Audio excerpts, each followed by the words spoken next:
Welcome, everybody. I'd like to begin by acknowledging that Banyan Books is on the unceded territory of the Coast Salish peoples, including the territory of the Musqueam, Squamish, and Tsleil-Waututh nations. My name is Jacob Steele, Events Coordinator for Banyan Books and Sound. Banyan is Canada's leading bookstore in spirituality and healing for 50 years. The store is open for in-person browsing, and we also have an easy-to-use web store where you can order online, and we'll ship books and products to you anywhere. And this, of course, includes today's featured book, The Artist's Journey. Just visit banyan.com. So welcome to tonight's event with Kent Nerburn on The Artist's Journey on making art and being an artist. If you have questions during the event, for Kent, please type them into the Q&A box at the bottom of your screen, and there will be opportunities to have your questions discussed.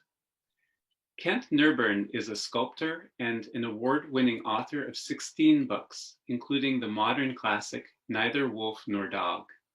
He's the founder and director of Project Preserve, working on the Red Lake Ojibwe Reservation, helping students collect memoirs of tribal elders. He holds a PhD in both theology and art, and he joins us today from Portland, Oregon. It's an honor to host you today. Welcome, Kent Nerburn. Thank you, Jacob, and hello to everybody in my favorite country. In the struggle for the psychic ascendancy in North America, I hope you guys win. I wish we'd get across the border, but it's not ours to do anymore. So anyway, I'm here to talk to you today about a book that I've written called The Artist's Journey. Now, some of you may know my work and some of you may not.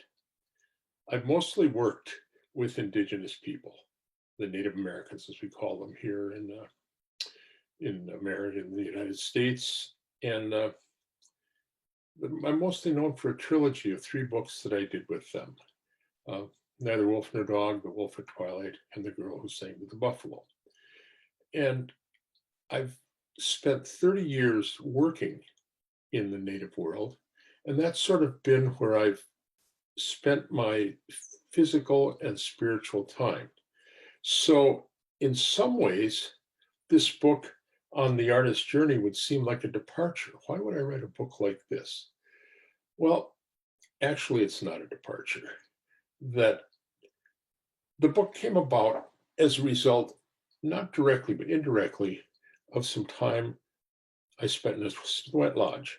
I think it was my 60th birthday, maybe my 65th birthday, where we were in this sweat lodge in Pine Ridge in South Dakota, and we had to pray. That's, what you do in a sweat lodge. And one of the things I asked was, I prayed to know how to be an elder, not just an old person or a senior citizen. How would I fulfill my appropriate role at this point in my journey in life? And I don't claim to be Native. In fact, it's unseemly for non-Native people to do so. They have most everything appropriated by our dominant culture, and I was not about to try to do that.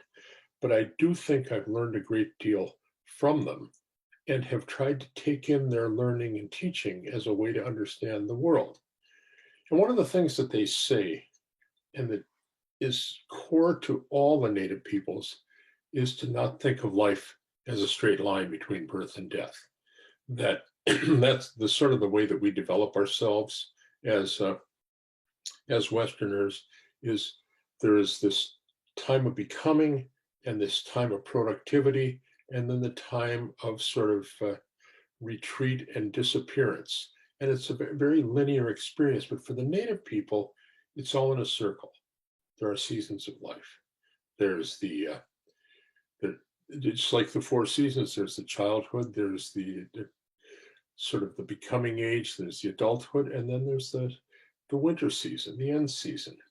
And they say that when you get to the 4th season of life, that's the time you have to give back, because you're only in the 4th season of life have you seen the other 3 seasons? And can you speak with any authority about the passage that everyone goes through and what you discover in the course of your journey?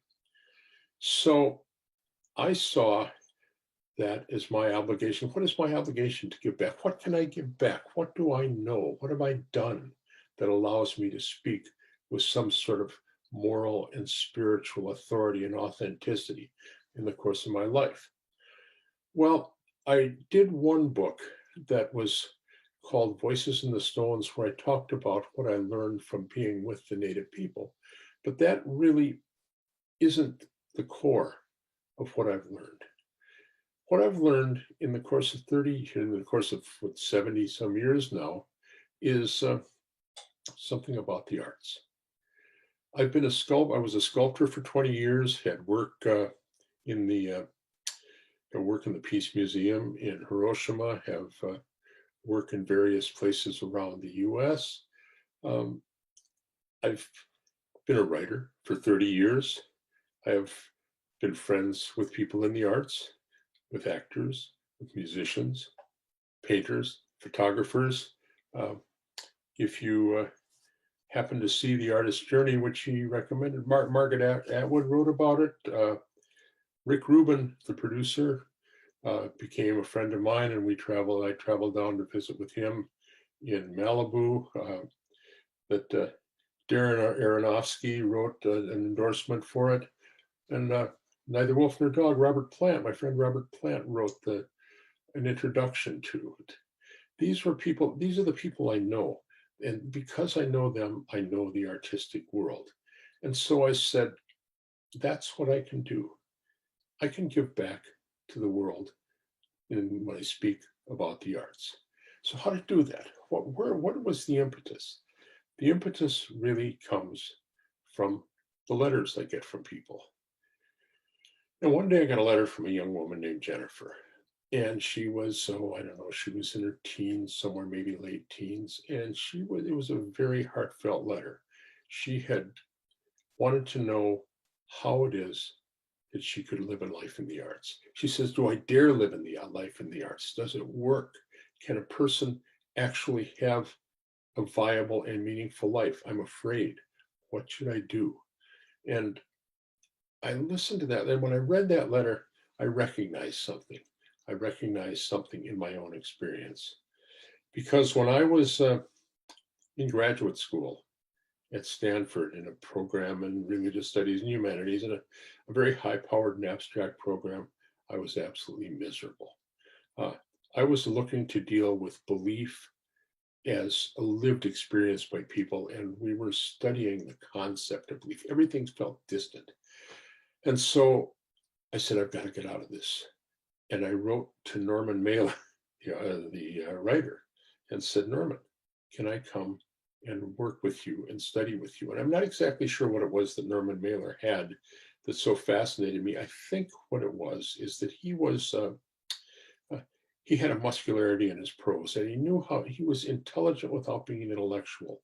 And he'd never given up the life of the streets, which is what I knew and what I understood and what I valued. So I wrote this letter to him, a very heartfelt letter, just like Jennifer wrote to me. And he wrote back to me. And, Norman Mailer was always considered to be a very gruff human being. But here's what he wrote back. And this was, March 1970. Dear Kent Nerburn, your letter is fine, but I'm not going to respond to it. I work alone, and I think very little can be learned about writing being in the neighborhood of another writer unless one uses a scribe, and that hardly seems a role for you. The heart of becoming a writer is to come into focus on oneself, to know, and it's usually not best not to know until after you've done it, what has finally become important to write about, and what you can say that no one else particularly can. And that can take years in all sorts of occupations.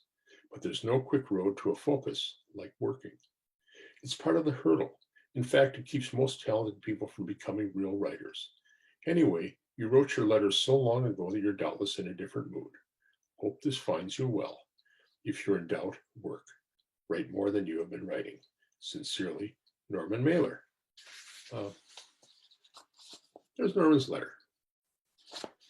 And, it was a small letter, but to man who felt he was drowning in the world.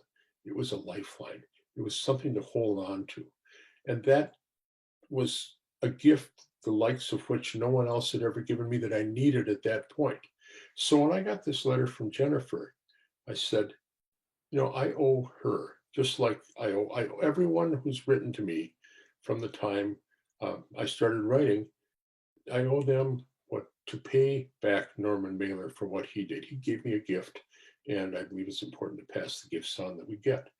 So I thought, well, I could write Jennifer a letter, or maybe what I should do is write a letter not only to Jennifer, but to all the Jennifers, and to the Jennifer inside of all of us.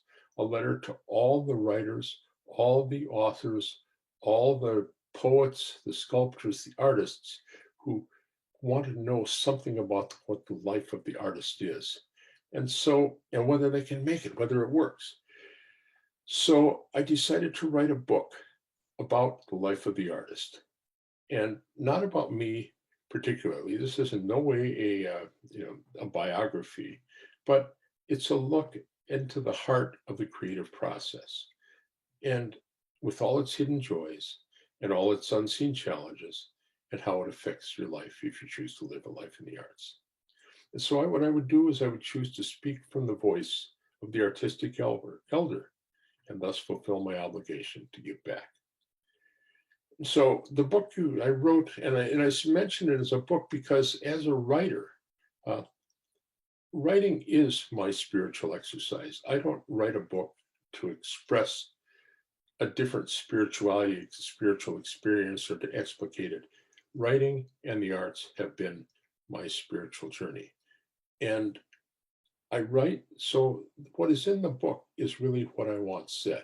So when I talk about the book, really what I'm looking at is something that I hope is transparent to meaning, to heart, and not merely words on a page.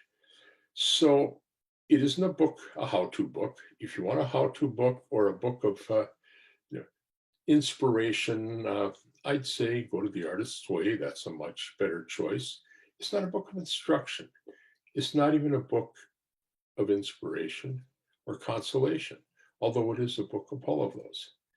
It's a kitchen table conversation to tell you what it means to be an artist and to tell you that you're not alone. Let me start with a quote from Rumi. He says, "Inside you, there's an artist you don't know about." And that brings up a fundamental artistic divide that every person has to deal with. It's the divide and the fundamental distinction between artistry and art. And let me read a little bit from the book here. So I'll probably read more from the book than you're accustomed to hearing from people speaking to you, but this is the best way to do it.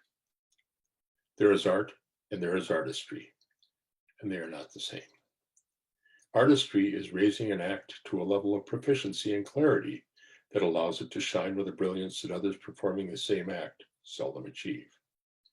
It is seeing through to the heart of an activity and performing it with mindfulness and excellence.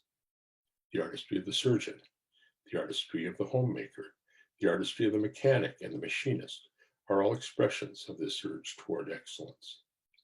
Art is something different. It is creating something unique, never before seen or heard.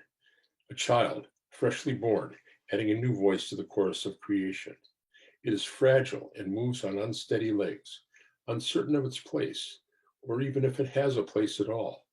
It differs from artistry in that artistry is an elevation, a consecration of the ordinary.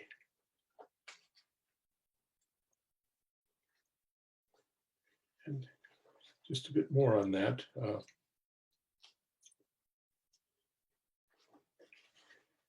That the issue of artistry is that, see where, let me find this on 63 and 64. I'll find it for you. Hold on, my apologies for not having that properly placed here. Yes, we do not confer the mantle of artist on the counselor or the surgeon or the homemaker or the carpenter, because we do not see what they do as fitting into our definition of art.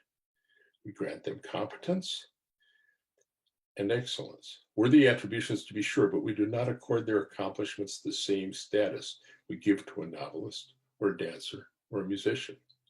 But the teacher who knows the exact moment to challenge or praise a child, the mother who knows when to support and when to discipline, the father who knows when to let go and let a child fly free, are making choices every bit as artistic as the painter choosing a palette or the actor choosing a gesture. See, the one group meets the moment. The people dealing with artistry meet the moment. The artist, the creator, creates the moment. And we need them both if we're ever to be a culture that is going to be fully human and fully whole.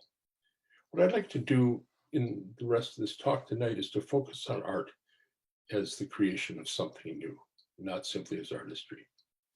And in my book, I broke it down into the hard places, the hidden secrets, and the unseen joys. And I'm going to start by talking about there are some absolutes in the world of the arts, and I'll mention but two of them. One is the balance of craft and inspiration.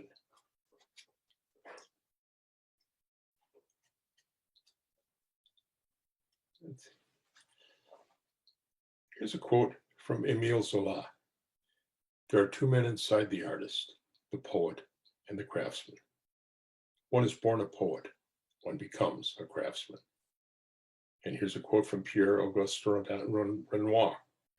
Be a good craftsman, it won't stop you from being a genius.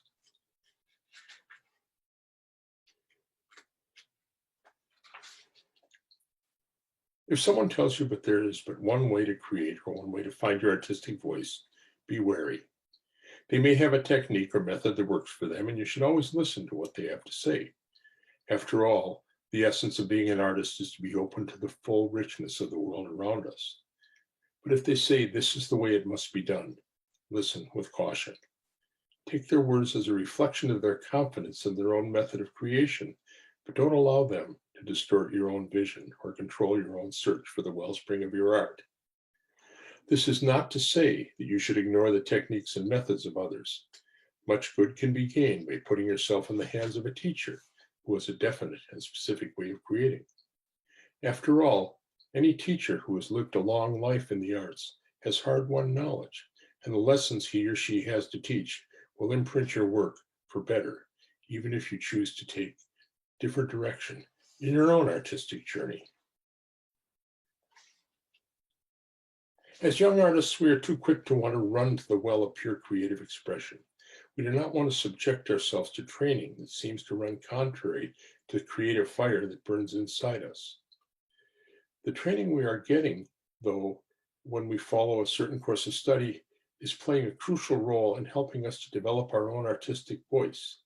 It is giving us a foundation on which to build and helping us develop as artists by making us realize who we are not. I often think of when I trained as a sculptor. I went to work for a Greek wood carver. He made iconostases, like 40-foot Greek altar screens, these iconostases, and they were incredibly formal. You could not vary anything from the traditional leaf structure, the way they were made, and he was absolutely an impeccable craftsman. He would cut a perfect line in the middle of a leaf, and you could measure it from side to side, and and you would find that the line was exactly down the middle of this leaf. And he was such a stickler, he would stand over me with a 2x4 sometimes and behind me and say, he would say, I hit you, I cannot take you missing the cut like that. And it scared the heck out of me. I could hardly stand to work with the man. I couldn't wait to get out of there. But when it came time to do my own sculpture, and I started trying to put a feeling in an eye, where the turn of the eye made just a millimeter of difference to turn it from sadness to reflectiveness, I could do it because that man's training had given me the capacity to create excellently, because the craftsmanship allowed the artist in me to come out. So really, this is the point where you have to try to find the perfect balance between mastery and discovery, because that's the place, the true place, where the vibrant artistic creation lies. Another issue that everyone in all art forms has to create, or has to address, is the challenge of accident. I like to think there are two types of creators. There's what I call the architects and the gardeners. The architects set themselves a form and they fill it out. They try to do it as perfectly as possible. In writers, they outline things. In painters, they may draw the underpainting. They may know exactly what to do, what they're going to do, and then they just realize it once they get the initial form defined. And then there are the gardeners, those of us who work like walking into a garden and discovering. And things happen in the course of that.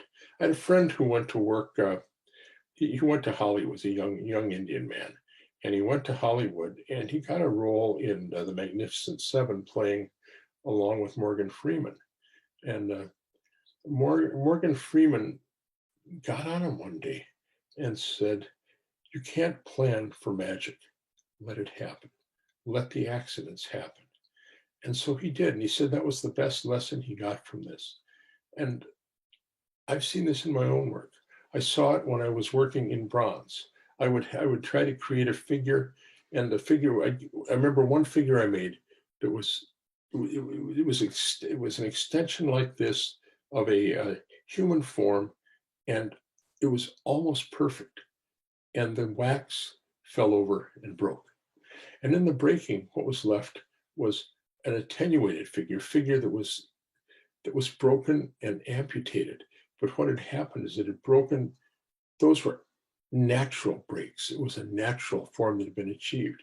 And the casting I did from that particular piece had much more life than the full form, because accident had played its role in this. I've been writing books and writing pieces. I've had characters get away from me. Any author knows this. You set a character into a book. I'm working on one right now, and it did not go anywhere that I thought it was going to go. I didn't know who this character, I thought I knew this character. Setting the character loose in the book became an adventure in chasing and discovering who this character was. It was absolutely wandering into the garden and finding a different truth, finding something that I had never expected to find. And you have to be open to this possibility of accident.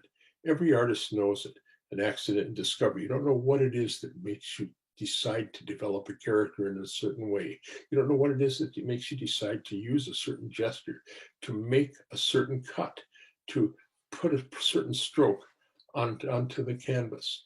It's a rare and magical thing, and you have to trust this magic of accident. Like Morgan Freeman said, you can't plan for accident. So those are two simple things: finding the balance between craft and inspiration, and the challenge of accident, and knowing where in the world between the architect and the gardener is where you're going to find your artistic power. I'd like to talk a little bit about the power of music. I think that one of the things that's absolutely most crucial for anyone in any art form is to study other art forms. When you study your own art form, and you look at the great artists in your own art form, you're measuring yourself against them in some way. Yes, they're models. Yes, they're mentors. But what you're seeing is the idealized version of what you would like to be. That there's something in looking at their work that shapes your work as well as it shapes your understanding. But if you listen to other art forms and find an art form other than your own that teaches you, it's a rare and joyful experience. Music to me it's my chosen other art form. And I truly think that music is, it has supernatural power. It's the mother art form, because we all know this. If you're listening to a piece of music, you hear two notes of a piece of music and you know that piece of music. If I show you 1 centimeter of painting, likely you're not going to know what it is. If I read you 2 words or 3 words of particular novel that you read in the past. You may not recognize it, you won't understand it, but we can hear when we were 9 years old. If you hear a piece of music that you heard when you were 9 years old, you know it, you find it. It takes root in you in a different way. And music has an evanescence. The great thing about music, the magical thing about music is consider before we could capture music through mechanical forms, it never existed except in the moment it was played. I mean, it's truly an ethereal and evanescent art form. Like I said, I call it the mother art. And music contains everything you need to know about aesthetic creation. Whatever the art form is, it's got rhythm, it's got tempo, it's got line, it's got shape, it's got mass, coloration, texture, shading, emotional, intellect, everything. Everything is in music. And the music you love, the music that resonates with you, should tell you a great deal about the art that lives inside of you. I mean, I tend to, I listen to blues and classical music. Those are two things I love very much. And if I want, I have to be careful in the course of a day. If I'm going to write and I put on a piece of music, it can overtake me and shape the rhythms of what I'm doing. And at the same time, if I choose well, it can ennoble me. It can extend me. If I listen to this may mean nothing to you, but the last the last movement of Mahler's Second Symphony, it strains at the bonds of belief and yearning in a way that challenges me. Can I strain at that bonds of belief and yearning in my writing in the same way? It sort of tells you where the limits are. Or if you listen to interpretations, I like Bach's cello suites, for example. And if you listen to Yo-Yo Ma play them versus Pablo Casals playing them, you hear two different people, two different geniuses listening, reflecting on a third genius. And that, it buoys you up. If you're having a low day, if you're not able to create, those are the things that say someone else could create. Not, oh yes, someone else was if you're a writer saying, well, someone else did good writing, but someone else was alive artistically in this day, and that brings you alive. And it doesn't matter what the music is, if it has an authenticity, if it's made from the heart, it can teach you.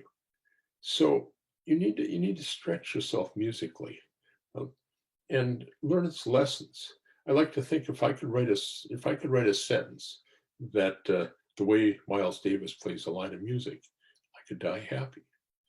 And then just go a little bit more into the idea of music. Music undergirds writing. I'll use writing as because that's what I'm doing. I used it in sculpture too, because it gave a lyricism and a rhythm to my work, both the physical act of carving and sculpting and the shape and line that I used. But in writing, it's if you pay attention to it, inside of all writing, there is music. It just is.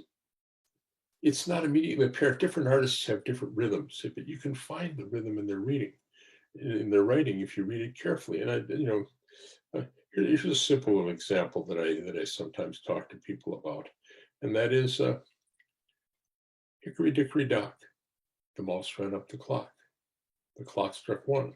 The mouse ran down. Hickory dickory dock. Nursery rhyme we all know. Now, consider this. Our Father who art in heaven, hallowed be thy name. Thy kingdom come, thy will be done, on earth as it is in heaven. Hickory dickory dock. The mouse ran up the clock. The clock struck one. The mouse ran down. Hickory dickory dock. You could not have two things further apart than that nursery rhyme and that version of the Our Father. And yet the rhythm and the music inside of each of them is absolutely the same. This is there in almost all writing. It may not be that obvious. It may be more staccato. It may push more. It may strain more. But a good writer always puts music inside their work. And the same can be said for any other art form. But because writing is what I'm doing these days, that's where I pay the most attention.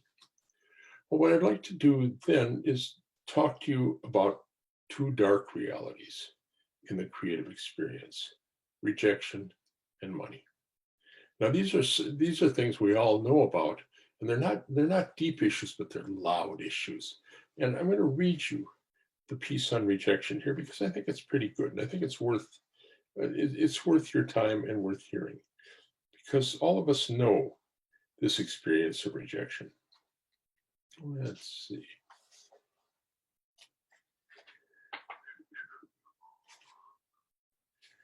That is all right. Here we go.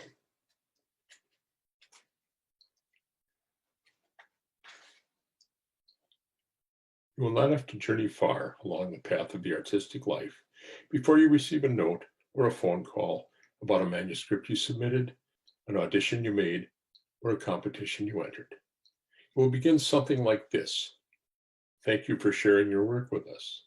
Unfortunately," the rejection will hit you like a blow because your expectation was filled with hope, and hope is life. All the emotions of grief will well up in you: anger, disbelief, and a lonely, private sadness. Perhaps you'll be resilient and take the blow with grace. Perhaps you will be fragile and unsure and will find in the rejection a confirmation of your greatest fears, that you're mediocre and without talent. Perhaps you'll believe, if only for a moment, that the struggle is not worth pursuing and you will want to quit. Do not feel alone. All of us have been there.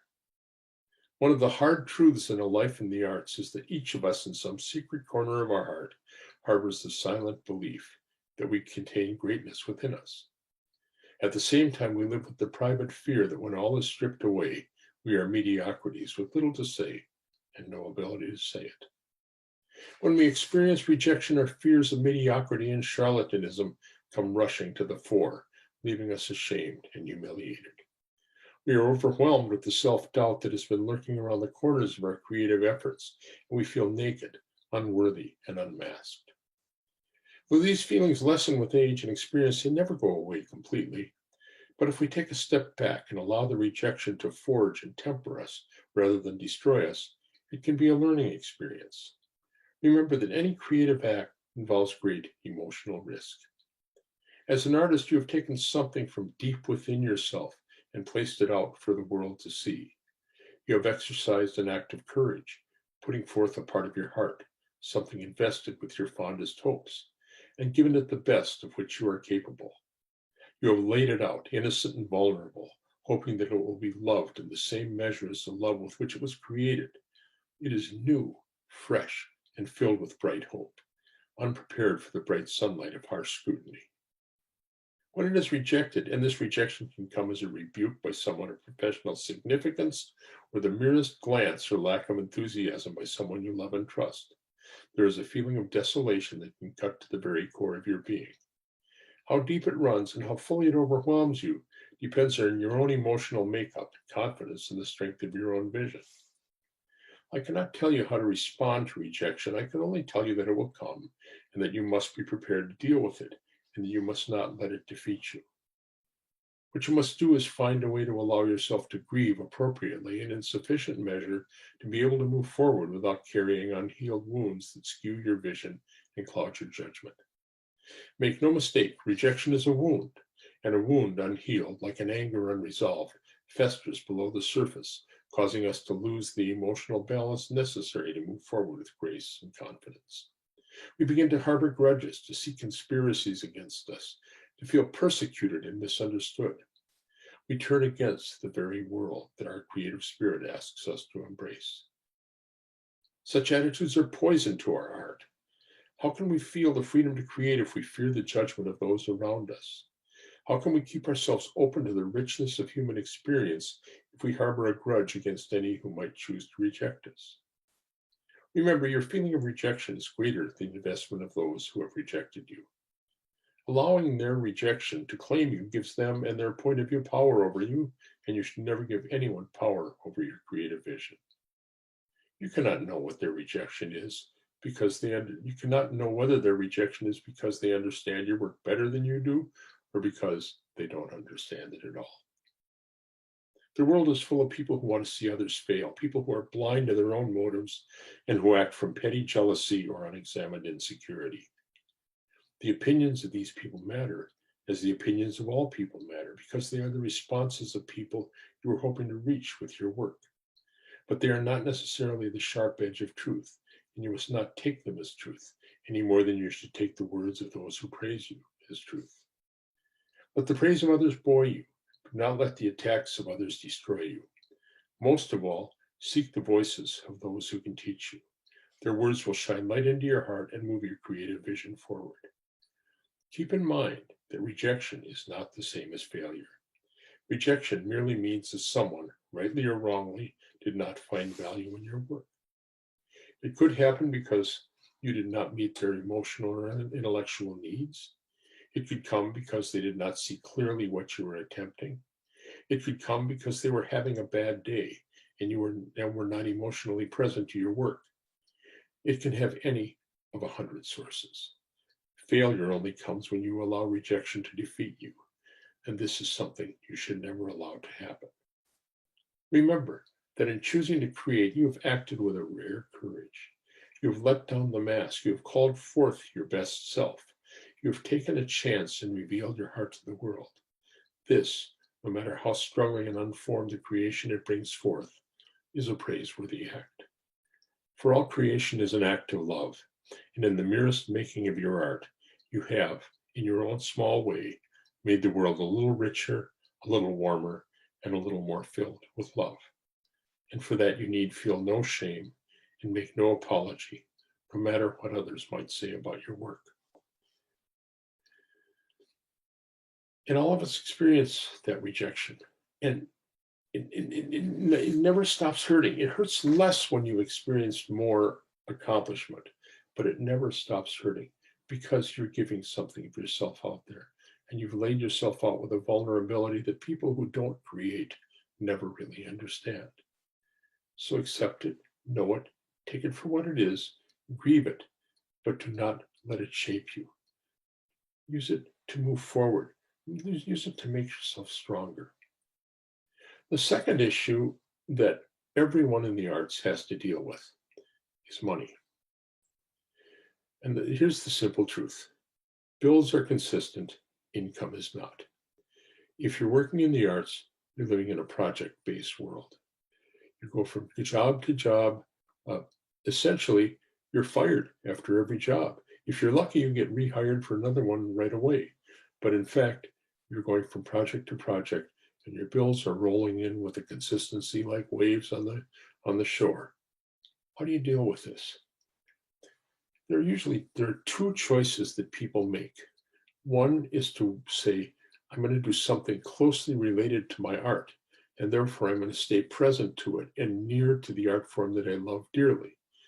But when you do that, you run the risk of dissipating your art into relatively insignificant creations. When I wanted to be, for a while, I was studying when I was trying to make life-size sculptures. I ended up having to make a living. I wanted to stay close to sculpting. So I ended up making a living by carving barrel heads, happy monks on barrel heads. And I could do them quickly, and they paid the bills. But what that was doing was taking away my creative energy from the sculpture that I wanted to do.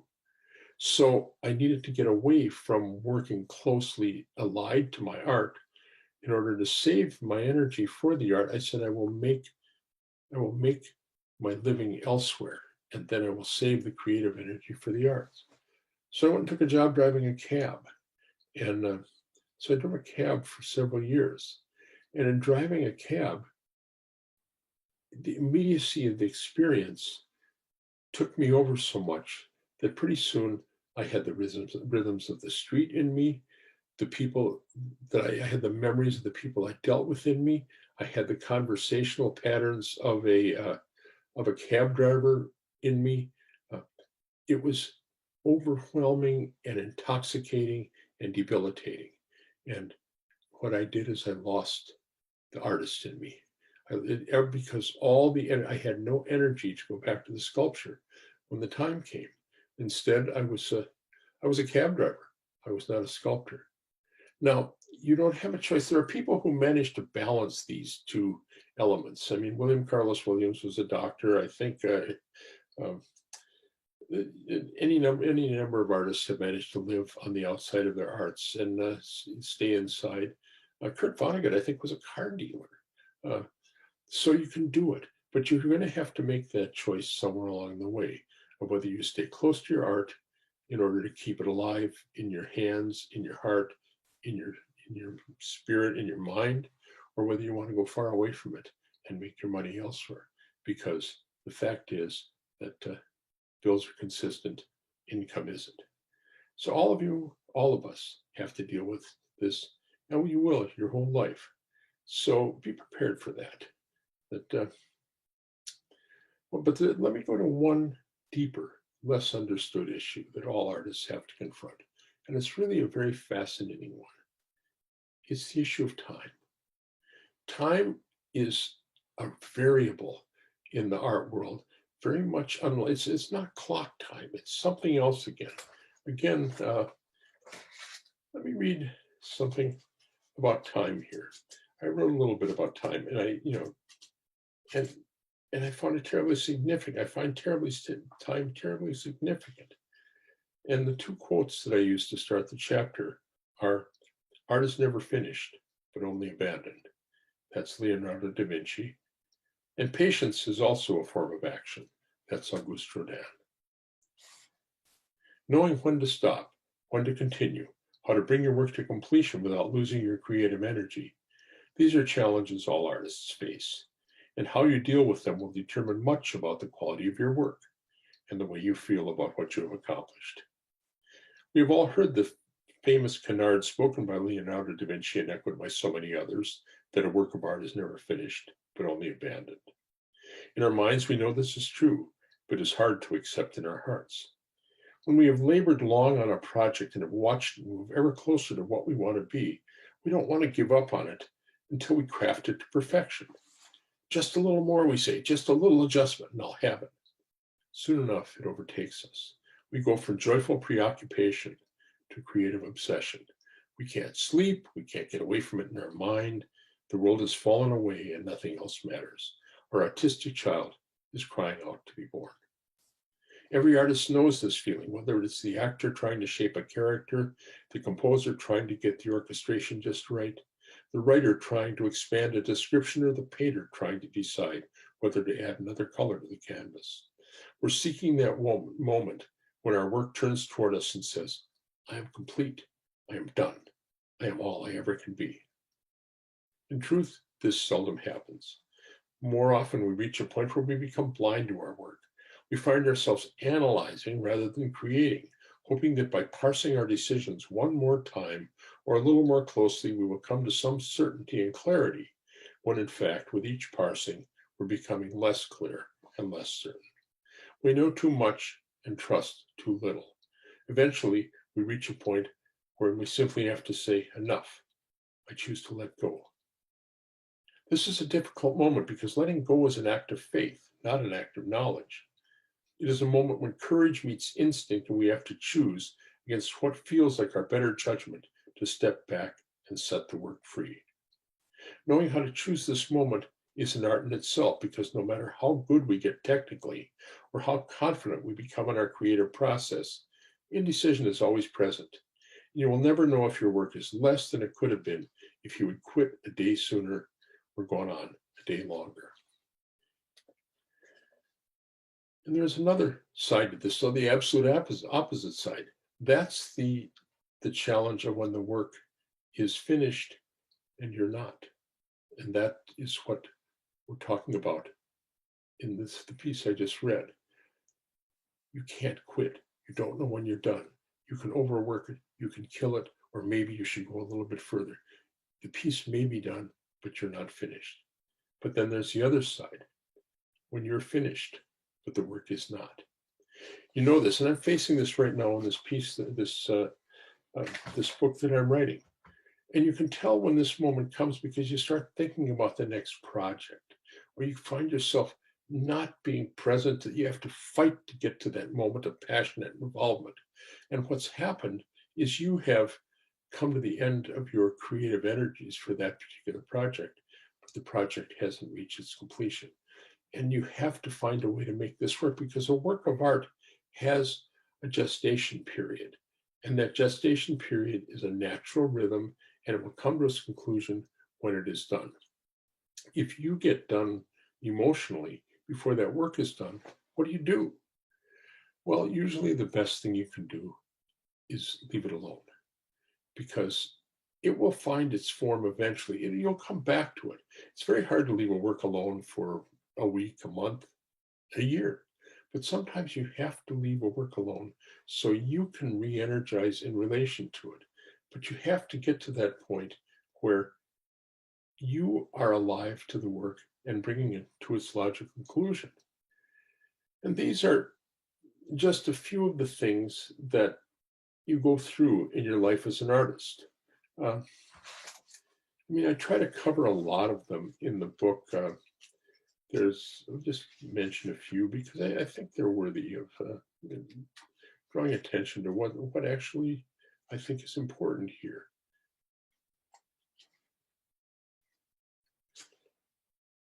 The peril of easy blessing, the need for long patience, and the pitfalls of early success. The harsh reality of critics and criticism. The tyranny of success and recognition. Like I said, Robert Plant's a friend of mine. And I remember talking to Robert about that. We were out on the streets, and he can't even go out on the street. Those of you who don't know him, he was the lead singer of Led Zeppelin, and now he's a man my age.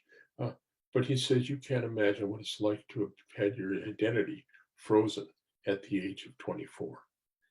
And think of that. In between 18 and 24, that's who he is in everyone's mind. And he's almost 70. He may be 70 now. And that he had the golden handcuffs of early success. And everyone said, keep doing what you do. And they get on stage. I don't care even if he goes on stage now, and I've seen him on stage, and they break into giant applause when they do some Stairway to Heaven, because that's who they think he is. And this issue of the golden handcuffs is as real as the issue of having no success whatsoever. I talk about the divine thread, the psychic connection between the artist and the audience, which is an amazing experience. You can tell when you're connected and when you're not connected. And when you're not, very often, the problem is not the audience. The problem is you. And knowing how to make that connection, knowing how to respect that connection is a very important part of the artistic experience. The right stroke, knowing how to make the right stroke at the right moment. There's a story about Leonardo working on The Last Supper, and some man came to watch him work, and he watched him all day. And Leonardo came down, and the man said, well, oh, geez, I watched you. I was here to watch you paint. You only made one stroke. And Leonardo said, yes, but it was the right one. And so you have to learn how to make the right stroke, what the right stroke is in relation to a work of art.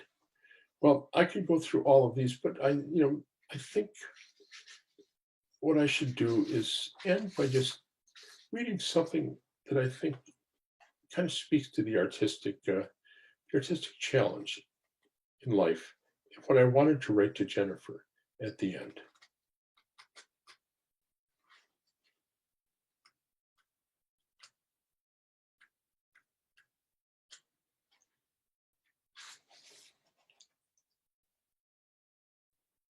I've spoken of the joys and magic of this life, and have given you a vision of the world that awaits you when you give yourself to it. It is a life unlike any other, and those of you who choose it are privileged to live inside this rare and magical realm. Still, the life of the artist is not easy. The world will not understand you. It will praise you too much and respect you too little. It will see the grace that you have struggled so hard to achieve in your work and assume that it came easily or as the result of God-given talent.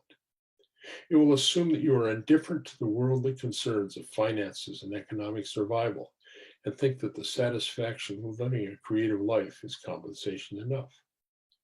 It will look upon you with envy because you get to live the life of the Creator, and regard you with jealousy because you appear to avoid the dross of an ordinary life. It will distort you in ways you cannot imagine.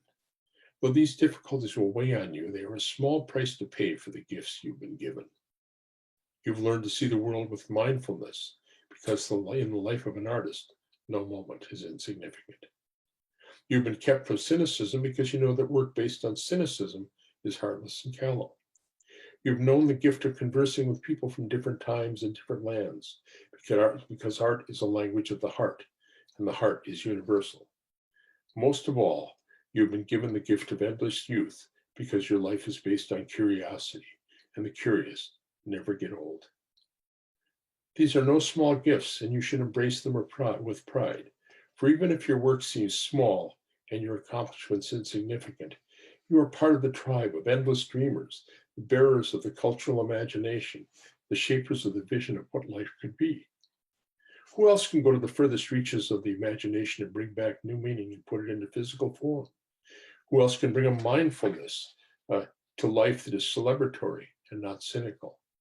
Who else can show us that nothing is insignificant, no one is without a story, and can call us to look at the everyday with a compassionate heart? Who else can make us pause in our headlong rush through time to look closely at a moment, hallowing it with our attention? Who else can re-envision the ordinary? We artists are among the few who can bring these gifts, and we all own this legacy, no matter how great or small the works that come from our hand. Embrace this role. You have trained your eye to see beauty, your ear to hear music. You have learned to shape meaning from chaos, to see pattern and order where others see nothing. You spin gold from straw and create life where none existed before. I often think of the words of Martha Graham, the American dancer and choreographer. There is only one of you in all time, she said, and there is a vitality, a life force, an energy, a quickening that is translated through you into action. If you block it, the world will not have it. It is not your business to determine how good it is, nor how valuable, nor how it compares with other expressions. You do not even have to believe in yourself or your work. You have to keep yourself open and aware to the urges that motivate you. No artist is pleased. There is only a queer divine dissatisfaction, a blessed unrest that keeps us marching and makes us more alive than the others. You need to trust that blessed unrest. Keep yourself marching. Keep that force alive in you and continue to remind us by your work of life's creative mystery and the richness of human possibility. This is a joyful burden, the important burden, far beyond the small difficulties and challenges that weigh on our days. You are an artist, and it is a way of the heart. So with that, I'll stop, and we've got just a few minutes for questions, but any comments? I'm happy to hear them, happy to take them. We have a question from Linda. Do you have a schedule for writing as you would for any other work? In other words, do you write regularly every day, and is it usually productive? No, I used to write early in the morning, but of late I allow myself to write. I sort of dip in and out. It's better. The more reasonable thing to say is once a work catches fire, then I can't be stopped from it. Then I find myself working late at night. But usually it used to be when I kept to a rigid schedule, it was always early in the morning because I didn't want the intrusion of thoughts. I didn't, you know, there is truth in that fact that you can put an idea to bed with you at night, wake up and have some resolution in the morning. But better than that, you wake up to silence. You don't wake up to the mind is a fearsome place, and it's constantly full of conversation. And once we start conversations with each other, once we start reading newspapers, looking at the internet, looking at our phone, listening to that, we come down to a level that does not allow us to open ourselves so fully to the imagination. So times of silence are the ones that work best for me. And now they seem to be more late at night than they are in the morning. There's a question from Stephen. What words could you please share about procrastination and avoidance when it comes to sitting down and being creative? Well, I'll use William Faulkner's. He said that the toughest thing about being a writer is keeping your ass in the chair. and you know, he's a Nobel laureate. I can't do much better than that. But I think that I know there's a lot of techniques. I know that in The Artist's Way, she speaks of some various techniques. But I think that one thing is you need to start with whatever it is you can write and at any given time. Writing is, you know, it's kind of like riding a bike. In the your balance is a little bad at first. If you start by writing an email, if you start by writing a letter, anything that allows you to start chasing something when you're writing, rather than when you're creating, rather than criticizing or pulling a stone up the hill behind you. So I would say you just need to sit down and start writing. And you can't beat yourself up for the physical act of not writing. A lot of writing takes place before you actually sit down at the keyboard or at the desk. Uh, it's processing and taking little notes, taking little snippets, anything that lets it come out and gives it any sort of coalesced form is what you need to do. Um, I'm not a believer that the desk is where all the great writing takes place. And I mean all the great writing for an individual. A lot of times it's while walking. Um, for me, it's riding a bike. I have a bike riding and it drives me crazy. I have an idea and I have to stop and scribble it down, stick it in my pocket on a napkin, and then I get back and I can start putting that down. And it also depends on if you're a tablet writer or a computer writer. Uh, those make a big difference if you're someone that sits and works with a pencil. And your thought process is slower and different than if you're at a computer or a keyboard. And you have to just find what works for you, and then you have to be willing to. I think you have to be gentle with yourself, uh, knowing that you're going to get something out if you keep leaning towards the light. Something will come out. Do you have insights for finding one's authentic voice? And a twin question connected with this: um, what do you see as the value or problematic aspect of imitation? Imitation. I think imitation is a valuable learning tool. If you try to write like somebody else, I hear people say, "Oh, don't try to be the next Hemingway. Don't try to be the next Louise Erdrich. Don't try to be the next Margaret Atwood." But when you try to, if you read a person, I mean, at least maybe this is just for me, but I know when I read somebody, what I pick up are their rhythms, their paces, the the the degree of description, the quality of their thought, the degree of interiority, how much they tend to reveal about the inside of the mind and the point of view. And so when I sit and write, very often I'll take on some of these characteristics, and they become mentors. Uh, I really think that we need to look upon other creators as helpmates and mentors, not as people that are going to harm our creativity. And like you say, it really ties into the issue of voice. And voice is a funny thing. Uh, it's always been a challenge for me because I've got any number of different writers' voices. Uh, there are people who naturally sit down and have one voice. I know any of the number of them. They never have to figure out how they're going to write because they write the same way all the time. If you read 3 or 4 of my books, you would find a very different person in each of them. Um, and for me, finding a voice is really a matter of coming out of a quiet space. It's a matter of, you know, conversational. What you're doing is you're raising your conversational self to a much higher level. Uh, I think that's when you sound like you're natural. If you're I tell this to young people. If you're talking to your mom about something you did, you're going to use a very different voice than you do when you're talking to your friends, or if you got arrested and you're talking to the cop. Uh, there, you have a different voice every time, and I think the voice that you want to use is the one that you're most the best friend you have out there. I don't care whether it's your dog or God or your girlfriend or whatever.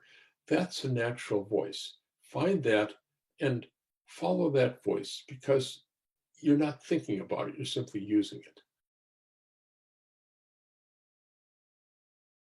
Time for just one more question. This is about confidence and where, or do you have advice for how you find confidence in your own vision? Confidence in your own vision, you have to accept the fact that I think the people who are most confident are very often the worst artists. That's a terrible thing to say. Uh, and I had this talk with Robert Plant actually at one time because, well, I mean, he's totally confident in who he is, although he's not confident in what he's accomplishing at this point in his life. Uh, but you, I think all, like I said in that one piece, we all live with a fear of being a charlatan and would dream of greatness. And those live inside of both of us. Um, it's very hard not to feel that you have, excuse me, that you have nothing to offer, and that when you say it, you're not saying it well. And I mean that in every single art form. Um, it's confidence is a spiritual value. It's a belief, not necessarily that what you're doing is good, but that what you're doing is the best you can do. Um, I, one of the things I point out in there is that when you work in an art form, one of the fascinating things about art forms is uh, you create a body of work in the course of your life. I call them like strings of pearls, pearls on a string, a necklace. And at a certain point, you've created all of these pieces in your life. And what do you have? How can you trust them? How can you trust that they're part of the same person and the same vision? If you start from, if you're always looking, if you look back at the work you did before, you can always think you could do it better or do it differently, or that you can only do it at that particular time. The one absolute is excellence. If no matter who you are at any given time, you do it the best you can possibly do it, that you can have peace. You may not have confidence, but you can have peace. And I mean, I had a friend, luckily he wasn't in the arts, who said, I always try to do just enough not to embarrass myself. That person should never get near the arts. They shouldn't be allowed to even touch it. You just have to believe in trying to be excellent and knowing that you're going to live to create again. You are not your creation. Once you put your creation out there, it's a child, and you will have another child. And that's really, I think, where confidence comes from, is just knowing that you get another chance. You always get another chance. And if you try to be excellent as a value of humility and spirituality, in the long run, you can start to trust that the things you do will get better and better and better.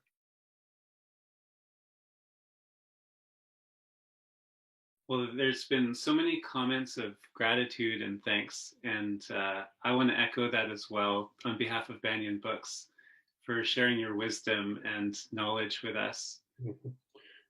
And I would truly say this, this book is really not, it's only a way of holding thoughts that I think are valuable to pass on. And so I would ask people to look at it. If they hear anything, if they're struggling in any way, or they want anything to help coalesce their understanding of the experience of an artist, take a look at what's in there, because I really think I laid it out well, and it reflects 70 some years of learning and a lot of body blows and a lot of dreams. And if you're experiencing both the body blows and the dreams, you might find something of value in there. And I thank you all for letting me come into your Zoom rooms tonight. Thank you to all, and thank you, Kent, on behalf of Banyan Books.